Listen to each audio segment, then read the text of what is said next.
giving love that we want. And that's what he was saying. You know, it took us like 12 centuries, because he was in the 12th century. But we kind of get it. That whatever we need in life is right within us. It's not without us. We need to look within, not without. If you're looking without, it's as profoundly silly as looking for the car keys under the street light when you simply dropped it in the house. The second part that Marianne Williams says is nothing controls us except our fears. And that comes down to thoughts again. I had this coach back home, and he used an amazing acronym when he says, fear is false evidence appearing real. Acronym for fear, false evidence appearing real. Because we are not even afraid of what we think we are afraid of. We are simply afraid of our thoughts. Imagine you're in a movie house, and someone convinces you to go watch this really scary horror movie. And you're sitting in this movie house and you're watching this horror movie and everyone's so engaged, everyone's entranced with the movie house. And of course the blonde lady is running downstairs to the cellar where the boogeyman's waiting with his chainsaw to take you out, to take her out. And of course as she runs down, she's really shaking and she's really afraid. And everyone in the movie house with the music and the suspense and the darkness is all engrossed into that scene. And as she walks down, she's now huckering and she's like really afraid. She can't even breathe, she's so afraid. And the flashlight always goes off. So the flashlight goes off, but of course the movie script is continuous. So she continues walking, and she creaks the door open, and the whole movie house is silent. You yourself are in a state of adrenaline. And just as about the boogeyman's about to grab her and chop her head off with the chainsaw, your phone goes off with your favorite Bollywood song. Are you afraid now? So your direction has shifted, your thoughts have shifted, and you simply realize that you're not even afraid of what you think you're afraid of. You are simply afraid of your thoughts, nothing more. A false evidence appearing real. If I live in the present moment, if I live in the now, I can't fear something that's happening to me right now. I can only fear something I think that's going to happen to me. I can only fear an outcome that I'm pre-acting. But if I'm living in the present moment, I can't fear anything because I'm living it. I mean, you can't be afraid now. You weren't afraid when the music went off because you deflected your thought process. So nothing controls you except your fears. And the third one she says is, nothing limits us except our beliefs. I have one question to everyone here today. What is the bandwidth, or what is your bandwidth of growth? What is your bandwidth of growth? Do you even have a bandwidth of growth? You guys know Sir Edmund Hillary. He was the first guy to conquer Mount Everest. So I'm going to narrate a little story about the bandwidth of growth.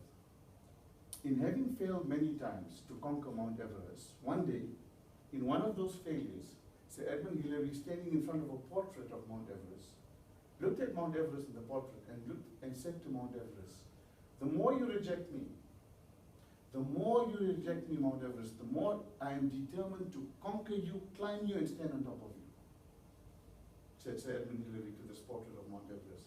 And then he looked at Mount Everest and he said to Mount Everest, you know why, Mount Everest? Because even as majestic as you are, you can't grow any further. I, as a human, can never stop growing. And of course, Sir Edmund Hillary then went and he conquered Mount Everest. So he wasn't talking to himself, he was talking to all of us. That the limits we create for ourselves are the limits that we will live by. And for me, our bandwidth of growth is limitless. As deep as the Pacific Ocean is, it can't go any further. But what do you measure and how do you measure the growth of a human? And when I think back to the Einsteins and the Mother Teresas and the Mozarts and the Mandelas, they did not buy into their limits. Tony Robbins, I don't know if you guys heard of Tony Robbins, says that when you buy into limits, we create limited people. And essentially that's what it is. That our limits are created by us. And when we buy into these limitations, that's all we are good for. You know, I always say that the subconscious mind always comes up with a plan A. And the plan A is always huge. The plan A is to become greater than greater. Plan A is to become president of the country, or own your own soccer team, or live a life of fulfillment and abundance. But then the conscious mind pitches up. And what comes up? Plan B. And Plan B tells Plan A, but you're not capable of this. You don't have the potential. You don't have the limitless limitations to grow beyond this. You simply have to listen to Plan B. And when we buy into Plan B, Plan A then just becomes, it becomes the secondary option. It's not really what you want, although that inner voice within you, the inner greatness within you said to you that Plan A is really what you're capable of. How many times haven't we done that? We round off Plan A, we switched it off, and we put on this logical mind. And the logical mind said, you're not capable of Plan A. You're only capable of Plan B. So that becomes the limitation, and Plan B becomes the execution. So let's just look at this whole phrase again. Nothing binds us except our thoughts. Nothing controls us except our fears. And nothing limits us except our beliefs. We can live like that. We create limited lives. We always go for Plan A. We forget Plan B. There is no Plan B. Remember the movie The Matrix? They said there is no spoon. There's really no spoon. Everything is a perception of what we think it is. It's happening through us, never to us. And if we have Plan A as an option, and we get out of our what you call the lack cycles. Now, lack cycles are: one, I believe I can't achieve this. I need to acquire it. That's our first lack cycle. If I believe I don't have it within me, and I believe I need to acquire it, I've already created a lack within my belief system. Now, the universe out there will only mirror what you believe. It will only mirror what you project. It can't give you anything that you don't project. If you're projecting that I don't have it within me, you're already telling the universe, I can't do this. So the first cycle that creates lack within our objects, or within our objectivity, or within our achievement, is simply that we don't believe we have it within us. And like the story about the key, we keep on looking for it out of us. We're wanting to find it out there. We're trying to acquire it. And again, this pulling motion is so difficult, really difficult, because we're always trying to acquire it. It's exhausting. You know, you're perpetually pulling, I need this and I want that, and if I get a little more money, I could do that. And that is essentially a lack cycle. The second lack cycle is, I'm going to do this coaching, or I'm going to do this talk, or I'm going to go for this session when I have enough money, or when I have enough time. And what you're essentially doing is you're giving your power away to an external force. And what is the cost? What is the measurement for personal gratification, for personal satisfaction? It's immeasurable. I mean, you can't put a value to what you're worth. You can't put a value to how you can grow and who you can become. But the moment you give that power away, and you're saying, when I have enough money, when I can make the time, I'm going to start the diet next week Monday.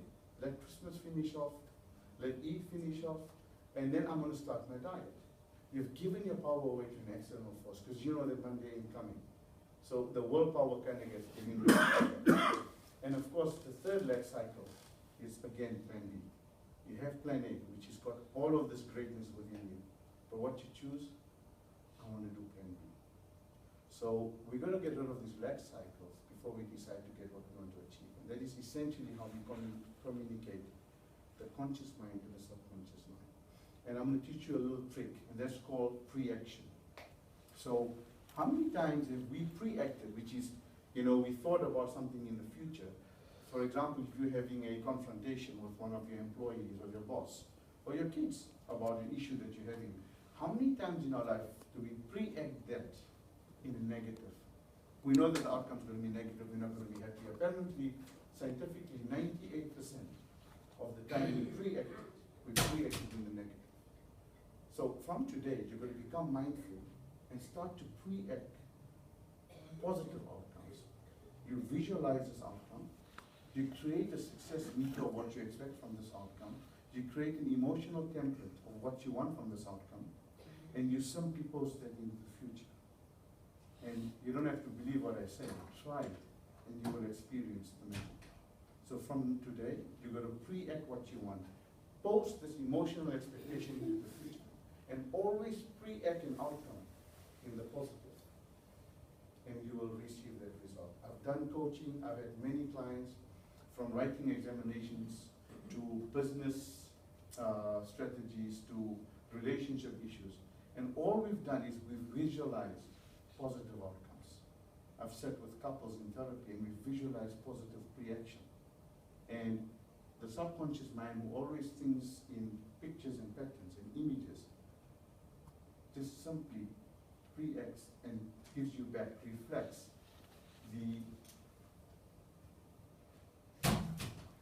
it reflects the inner outcome that we desire from our lives.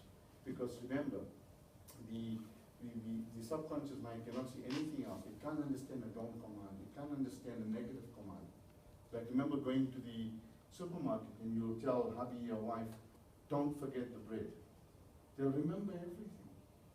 They'll forget the bread. And it's such a common thing, right? Simply because we have created, we've embedded a command. Remember the blue cow? Subconscious mind told him, forget the bread. Bring everything else. Forget the bread. So if you said to them, please remember to bring the bread. Simple command like that. There's no way they're going to not remember to bring the bread.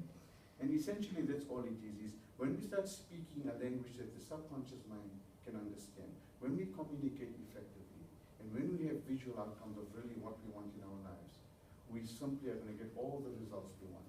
But of course, a lot of our scribing today has been the results of where we are right now.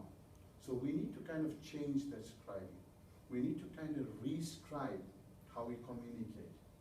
And I've done this with Nina and Bobby, and I'm going to give you 3 simple steps of re-scribing your conscious communication.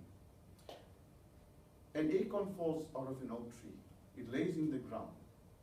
It attracts only the nutrients it needs to become an oak tree. I mean, if you look at it really, there's enough nutrients in the ground, in the earth, for it to become a human child, for it to become any other tree, for it to become an animal or even another plant. But what it does, it has an intelligence in the system which only attracts the nutrients it needs to become that oak tree. So it will attract that, and of course there's an incubation period. There's a gestation period. You had kids, you had to wait 9 months. You couldn't have a baby in 5 months or in 15 months. It wouldn't work out. So everything in life has what we call an incubation period. And everything in life, we have the ability to attract only the nutrients we need to become who we are, what we are in our lives. You take a factory, and if you want a really good end product, if you want a world-class product, what do? You've got to choose the raw materials. You've got to make sure that you choose the best raw materials to feed into the system. Then you've got to make sure that your machinery is sophisticated, well-oiled and well-equipped, and you have good people manning the machinery. And when we take this raw product and we stick it through this machinery, we automatically receive a great end product. But if we kind of go short on the raw material, or we take shortcuts on the machinery, there's no way we can expect a product at the end of the pack out to be really of great quality, simply because we didn't put in the right good raw material. Similarly, in our lives, if we want the right product, if we want the right results, if we want the right outcomes, we need to make sure we take in the information that really is important to us. It's really good information. Then we have this process of processing this information, which creates our conditioning and our results. And then we project this information. So we have receive, we have reaction, and we have response. So we've got to receive the right information. We've got to react to the right information. And then we will be able to respond to this right information and get the results we want in our lives. It sounds easier said than done. But I want to say to you, I haven't just spoken it or thought it, I've lived it. You know, I'm not a coach here today standing in front of you guys because I'm smarter than you guys or I've learned more. I'm here today because I've made many more mistakes than most of you today. I've made more irrational and more rash decisions than most people today. And it is those experiences that has given me the results I want today. The ability to impart those experiences to other people who are expecting or wanting similar answers in their life.